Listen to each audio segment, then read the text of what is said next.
So I'm going to show you how to put together Anderson power poles.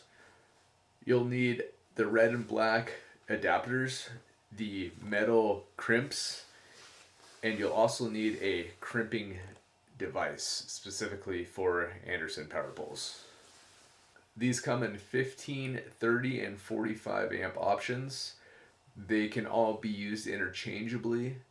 However, you may find difficulty putting smaller wire in the larger sizes and vice versa.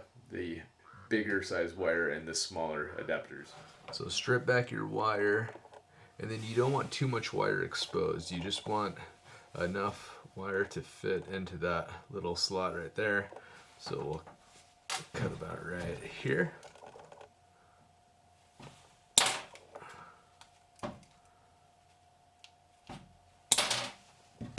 You'll see right here, there's different settings for the different sizes of the crimps. So the small, medium, and large.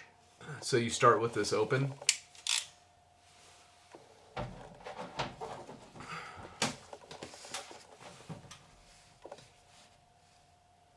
And then put your wire in the crimp. These are the 15s. And then the hook end of here, this faces down in this crimping device. So put this in the 15.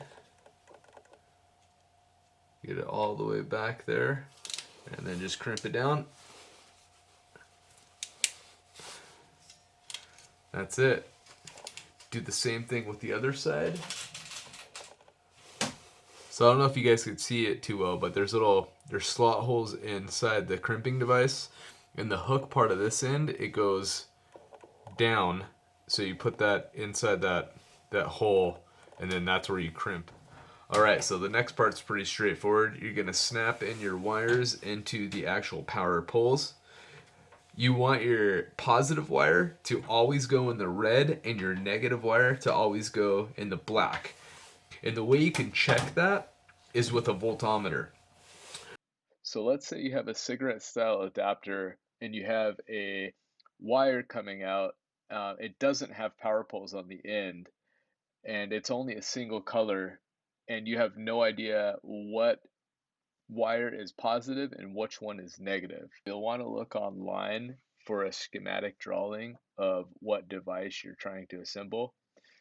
In the case of a cigarette lighter, the top part is positive and the side contact points are the negative. And you could test those with a voltmeter by placing the electrode on one end of the wire and then touching a contact point. So right here, I touch the top,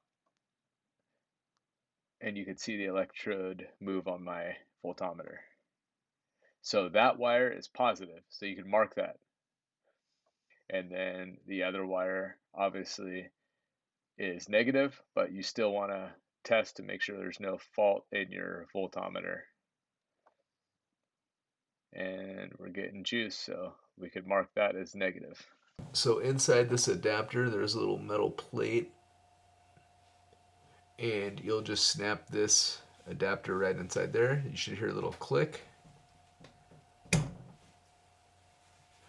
And then same with this side here.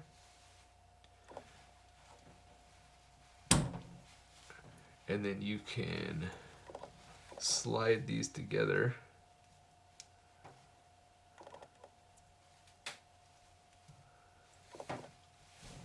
And there's your power pole. Now you want to make sure these snap into place on the same color on the power poles. Another benefit to these adapters is field repairs. So other style adapters like cigarette adapters and especially RCA jacks are pretty hard to make repairs in the field if needed. As long as you have your tools with you, you can make repairs in the field pretty easy if you need to. So the way you know how to wire your device is you look at the terminal end your device is connected to. So we'll use the cigarette lighter example again. And let's say this end's hooked up to a camera or a USB hub or a dew heater device, whatever it is, you take the end that powers that device and you take that apart and you look on Google for a schematic drawing of what connections are positive and what connections are negative. And then you'd mark those wires and then you'd cut that end off and connect your power poles. So most imagers use a rig runner to power their devices. And a rig runner is basically a panel mount of numerous power poles. And you can put a fuse in between each one of those connections. So you could put different fuses for each device you have to prevent it from getting fried if the electricity causes a surge. And in order to power your rig runner, you can use an AC to DC converter, or you can just use a DC battery with a wire from the positive and negative terminals to a Anderson power pole, and then you just plug that into the rig runner.